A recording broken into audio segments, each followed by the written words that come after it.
तो दोस्तों इस वीडियो में हम बात करने वाले हैं जुबिलेंट फूड वर्क्स के बारे में। और देखिए जुबिलेंट फूड वर्क्स के स्टॉक में ऊपरी स्तरों से लगातार हमको करेक्शन देखने को मिल रही है। देखिए 35% ये स्टॉक ऑलरेडी करेक्ट हो चुका है। तो ये क्यों करेक्ट हो रहा है, इसके पीछे क्या रीजन है, आखिर चल क्या रहा है इस स्टॉक में, इस वीडियो में दोस्तों आपको मैं डिटेल जानकारी देने वाला हूं, जहां पर मैं आपके साथ शेयर करने वाला हूं 4 ऐसे मेजर रीजंस जिसकी वजह से मुझे लगता है इस स्टॉक में प्रेशर हमको आता हुआ देखने को मिल रहा है। तो वीडियो को दोस्तों पूरा जरूर देखिएगा, क्योंकि इस स्टॉक में हमारी आगे की क्या रणनीति रहनी चाहिए उसके बारे में भी आपको बताऊंगा। बाय, होल्ड, सेल, एवरेज क्या हमको करना चाहिए उसके बारे में हम चर्चा करेंगे। और स्टॉक करेक्ट होता है तो और कहां तक ये करेक्ट हो सकता है तो उसके बारे में भी चर्चा करेंगे। और साथ ही में एक इंडस्ट्री, एक सेक्टर दोस्तों आपके साथ में शेयर करने वाला हूं, जहां पर आपको मेरे ख्याल से उस सेक्टर को मिस नहीं करना चाहिए, क्योंकि ये सेक्टर जो है एक दोस्तों मल्टी बैगर सेक्टर बनता हुआ देखने को मिलेगा। इसका पोटेंशियल बहुत ही जबरदस्त है, बड़े बड़े दिग्गज इसके बारे में बात करें, लेकिन इस वीडियो में आपको मैं विद रिपोर्ट बताने वाला हूं इस सेक्टर के बारे में। तो ओवरऑल काफी इंटरेस्टिंग, काफी इंफॉर्मेटिव, काफी दोस्तों यूजफुल वीडियो होगा आपके लिए, पूरा जरूर देखिएगा।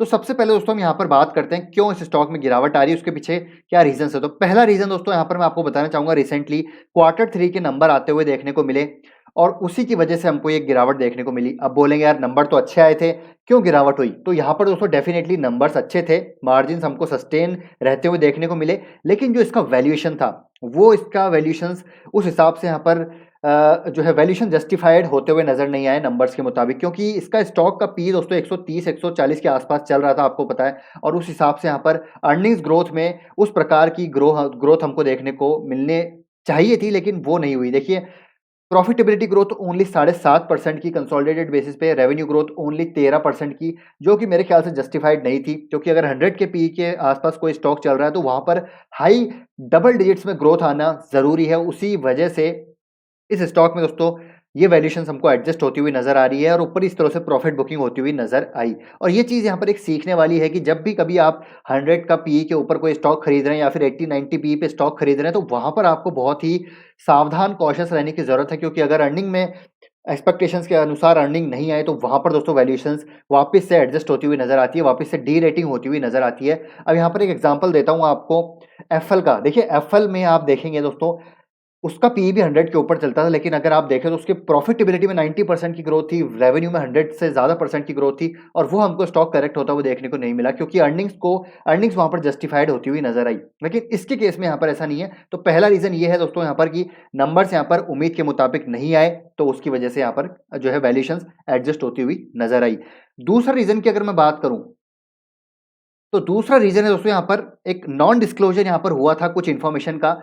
अब की बार अगर आप देखें तो यहाँ पर जो हमेशा से Domino's, basically Jubilant food works यहाँ पर सेम स्टोर सेल्स ग्रोथ का डेटा यहाँ पर पब्लिश कर रहा था, वो अब की बार यहाँ पर मिसिंग होता हुआ नजर आया और सिर्फ एलएफएल ग्रोथ का डेटा यहाँ पर हमको देखने को मिला। ये मैं आपके साथ पहले भी दोस्तों डिस्कस कर चुका हूँ, जहां पर मैंने आपको डिफरेंस भी बताया था कि एलएफएल और सेम स्टोर सेल्स ग्रोथ क्या होता है, क्या उसमें डिफरेंस है। तो यहाँ पर सिर्फ एलएफएल ग्रोथ का डेटा हमको देखने को मिला, जिसकी वजह से जो कई एनालिस्ट थे जो इनकी कॉन कॉल हुई थी उसमें नाराज होते हुए नजर आए, और उसकी वजह से थोड़ा सा नेगेटिव सेंटिमेंट जनरेट हुआ और इसकी वजह से स्टॉक में करेक्शन होती हुई देखने को मिली। हालांकि इसका इतना ज्यादा इंपैक्ट नहीं है, शॉर्ट टर्म में इंपैक्ट होगा, लेकिन लॉन्ग टर्म में इतना कोई भी इंपैक्ट नहीं है, जैसे कि मैं आपको पहले ही बता चुका हूं। तो दूसरा रीजन ये है कि non disclosure of some information की वजह से यहाँ पर ये प्रेशर हमको देखने को मिला।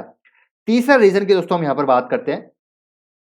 तीसरा रीजन है यहाँ पर, जो कि दोस्तों एज पर मैं कई सारी यहाँ पर चीजें पढ़ रहा था जो मुझे पता चली। तो तीसरा रीजन यहाँ पर बताया जा रहा है कि जो इन्होंने डीपी यूरेशिया में अपनी शेयर होल्डिंग इंक्रीज की है 40% के आसपास, उसकी वजह से प्रेशर आता हुआ देखने को मिलेगा। अब आप पूछेंगे यार ये डीपी यूरेशिया में शेयर होल्डिंग इंक्रीज की है, अपने इंटरनेशनल प्रेजेंस को बढ़ा रहे हैं, तो इसकी क्या दिक्कत है? लेकिन दोस्तों यहाँ पर बताया जा रहा है कि डीपी यूरेशिया बेसिकली क्या है। डीपी यूरेशिया, तो डीपी यूरेशिया मतलब कि दोस्तों दो कंट्री में इनकी जो है बेसिकली चेन्स हैं या स्टोर्स आप कह सकते हैं, उसमें इन्होंने अपनी जो है होल्डिंग बढ़ाई है। उसमें दो कंपनी कौन सी है डीपी यूरेशिया की? एक तो है टर्की, एक है रशिया। और आपको पता है टर्की में दोस्तों ऑलरेडी पॉलिटिकल इंस्टेबिलिटी चल रही है, टर्की में कोई करेंसी इश्यूज चल रहे हैं, रशिया में आपको ऑलरेडी पता ही है यहाँ पर नाटक चल रहे हैं, तो जिसकी वजह से भी एक प्रेशर आता हुआ देखने को मिला और इन्होंने अपने स्टेक को 40% तक बढ़ा लिया है। और टर्की और रशिया दोनों ही अभी कंट्री वाइज देखें तो दोनों ही अभी दोस्तों स्टेबल नजर नहीं आते, जिसकी वजह से स्टॉक में प्रेशर हमको देखने को भी मिल रहा है।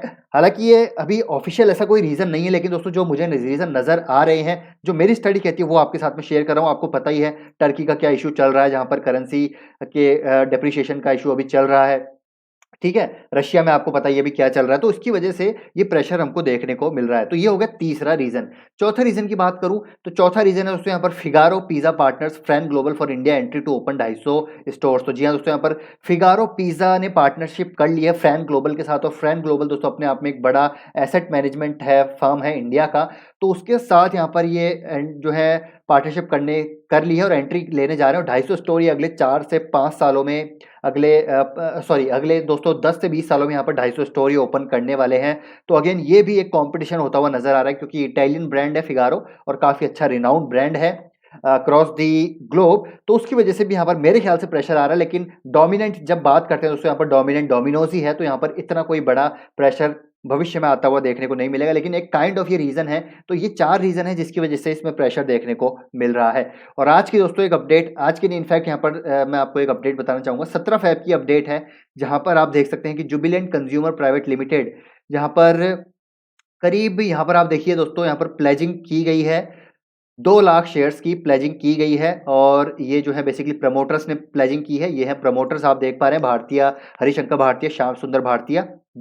2 लाख शेयर्स की यहाँ पर प्लेजिंग की गई है टूवर्ड्स, और ये प्लेजिंग क्यों की है ये भी आप समझिए, towards security for the loan availed by the Jubilant consumer private limited. और तो ये बेसिकली इन्होंने जो लोन लिया हुआ है स्टैंडर्ड चार्टर्ड से, उसका दोस्तों यहाँ पर एज ए सिक्योरिटी इन्होंने ये प्लेजिंग की है। तो यहाँ पर इतना कोई बड़ा प्रॉब्लम नहीं है, लेकिन हाँ, प्लेजिंग डेफिनेटली हमको बढ़ती हुई देखने को मिल सकती है। लेकिन ओवर द लॉन्गर पीरियड अगर मैं बात करूँ, तो यहाँ पर दोस्तों मैं आपको डेटा दिखाना चाहूँगा, जहाँ पर आप देखिए इन्होंने प्लेजिंग को अपनी रिड्यूस ही किया है। एक टाइम पे 3% की प्लेजिंग हुआ करती थी, आज की डेट में दिसंबर में 1.31% की है। लेकिन ये प्लेजिंग थोड़ी और बढ़ती हुई हमको देखने को मिलेगी, क्योंकि 17 तारीख को इन्होंने, प्रमोटर्स ने यहाँ पर प्लेजिंग की है। जो इन्होंने लोन लिया था उसके अगेंस्ट यहाँ पर एज ए सिक्योरिटी जो है यहाँ पर प्लेजिंग किया अपनी इक्विटी शेयर्स की।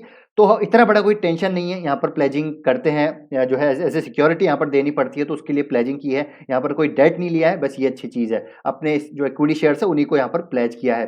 तो ये है दोस्तों एक और अपडेट जो आपको जानना जरूरी है। तो 4 रीजन हमने बात करी, साथ ही साथ यहाँ पर प्लेजिंग की गई है प्रमोटर्स के द्वारा, ये भी मैंने आपको बता दिया। लेकिन अब यहाँ पर दोस्तों जो मेन क्वेश्चन है वो क्या है, तो वो है दोस्तों यहाँ पर कि कौन से सेक्टर की हमको यहाँ पर जहाँ हम यहाँ पर बात करें, तो वो है दोस्तों यहाँ पर चेन फूड सर्विस मार्केट। तो अगेन क्यूएसआर सेक्टर की ही मैं बात कर रहा हूँ, यहाँ पर डोमिनोज की ही हम बात कर रहे हैं, जुबिलेंट फूड वर्क्स की ही बात कर रहे हैं, और ये सेक्टर आपको मिस नहीं करना चाहिए। और क्यों आपको जुबिलेंट फूड वर्क्स में निवेश करना चाहिए, अभी हम वापस से टेक्निकल चार्ट पे लौटेंगे तब बताऊंगा। लेकिन उससे पहले आप मार्केट को समझिए, इंडस्ट्री को समझिए। देखिए दोस्तों, जो क्यूएसआर सेगमेंट है वो डेफिनेटली बहुत ही जबरदस्त सेगमेंट है, हाई ग्रोथ सेक्टर है, जहां पर सिर्फ मैं अगर चेन फूड सर्विस मार्केट की बात करूं तो ये CAGR 20% से ग्रो होता हुआ देखने को मिलेगा बाय FY25, जो करीब करीब 1000 बिलियन रुपीस की यहाँ पर ये इंडस्ट्री हो सकती है। उसके पीछे क्या रीजन है, क्या की ट्रिगर्स हैं, तो बेसिकली दोस्तों जो बात करें चेन मार्केट की, आप देख सकते हैं अगले 5 साल में increase presence of international brands, stronger back and infrastructure, acceptance of new cuisines, changing lifestyle aspirations and the emergence of entrepreneurial ventures in these segments, these are the key triggers। और अगर हम बात करें तो यंगर डेमोग्राफिक्स है हमारी, online food ordering दोस्तों एक सर्ज जो हमको देखने को मिला है, और due to the emergence of food aggregators की जो यहाँ पर एक तादाद बढ़ती हुई देखने को मिली है।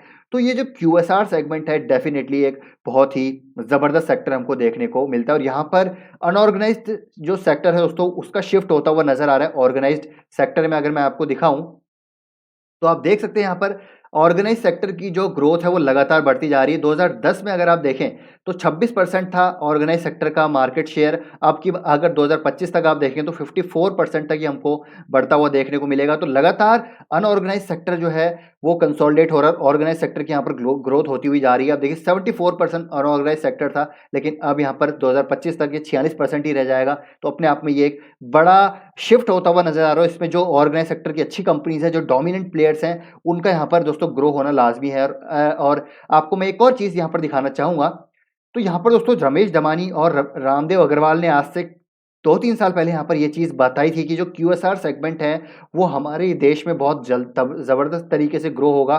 तो यहाँ पर मैं आपको बताता हूँ, देखिए इनका यहाँ पर क्या कहना है।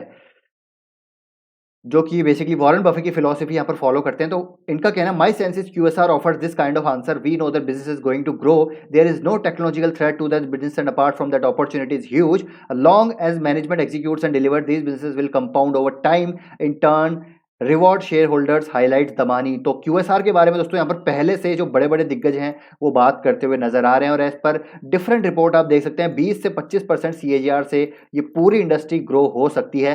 तो ये है दोस्तों इस सेक्टर की डिटेल, और मेरे ख्याल से जुबिलेंट फूडवर्क्स की बात करें तो यहाँ पर एक डोमिनेंट प्लेयर है, और इसके वैल्यूएशंस भी अब अट्रैक्टिव होते हुए नजर आ रहे हैं। दोस्तों इसको आप रडार पे रखिए, अगर ये स्टॉक करेक्ट होता है तो मान के चलिए 2700 तक भी ये आ सकता है, क्योंकि ओवरऑल इंडस्ट्री पे प्रेशर आता हुआ देखने को मिला, तो ये स्टॉक भी करेक्ट हो सकता है। और डेफिनेटली ये स्टॉक है, अगर 2700 तक आता है तो मैं तो इसको नहीं छोड़ने वाला, और इनफैक्ट मैं तो इस लेवल पे भी इसको बाय कर रहा हूँ, क्योंकि आने वाले सालों में ये ग्रोथ हमको देखने को मिलेगी। और जो इनका नेक्स्ट ग्रोथ ड्राइवर होगा वो होगा दोस्तों पॉपॉय का जो ब्रांड इन्होंने लॉन्च किया है। अभी मैं इनकी कॉन कॉल पढ़ रहा था, उसमें यहाँ पर एक क्वेश्चन पूछा गया प्रतीक पोता जी से, तो इन्होंने देखिए क्या बोला।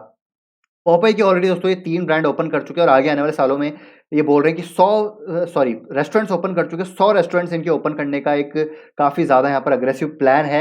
और पॉपय की जब वो एंट्री होगी तो KFC और जो KFC चिकन फ्राइड वाला सेगमेंट है, इसको दोस्तों काफ़ी बड़ी टक्कर मिलने वाली है, क्योंकि पॉपय ऑलरेडी एक बहुत बड़ा नाम है अक्रॉस दी ग्लोब, और काफ़ी ज़्यादा प्रॉमिसिंग नज़र आते हैं अपने बिजनेस को लेकर। आप देखिए यहाँ पर पोटेंशियल यहाँ पर काफ़ी अच्छा बताया गया है। अगर मैं आपको बताऊँ तो देखिए यहाँ पर लिखा हुआ भी होगा, we see our network expand significantly over the next 3 to 4 years.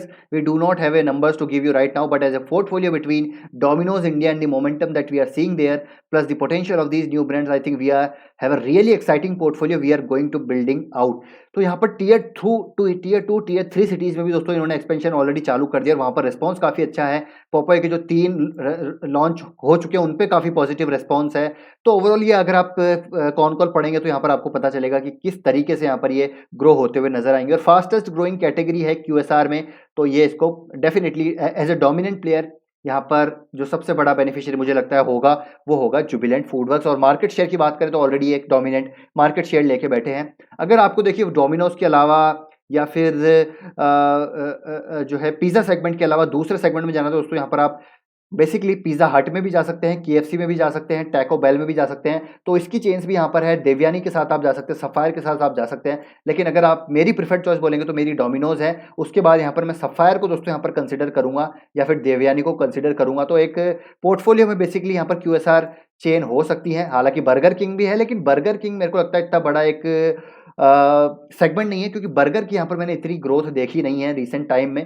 तो यहाँ पर जो एक चिकन का सेगमेंट है वो काफ़ी लार्जेस्ट कैटेगरी है इंडिया में, साथ ही साथ जो टैको बेल है, या फिर KFC की बात करें, या फिर हम पिज़्ज़ा हट की, या फिर दूसरे जो इस सेगमेंट में जो है उसकी बात करें, तो ये एक ग्रोइंग सेगमेंट है। तो इस हिसाब से आप अपना यहाँ पर डिसीजन ले सकते हैं। तो आई होप ये वीडियो दोस्तों आपको इंपॉर्टेंट और इन्फॉर्मेटिव लगा होगा। अगर वीडियो पसंद आए तो लाइक कीजिए, शेयर कीजिए, चैनल को सब्सक्राइब कर लीजिए। कोई क्वेश्चन डाउट स्टिल आपके हैं तो कमेंट बॉक्स में पूछ सकते हैं, ज़रूर रिप्लाई करूंगा। मिलते हैं नेक्स्ट वीडियो में। Till then take care, bye bye.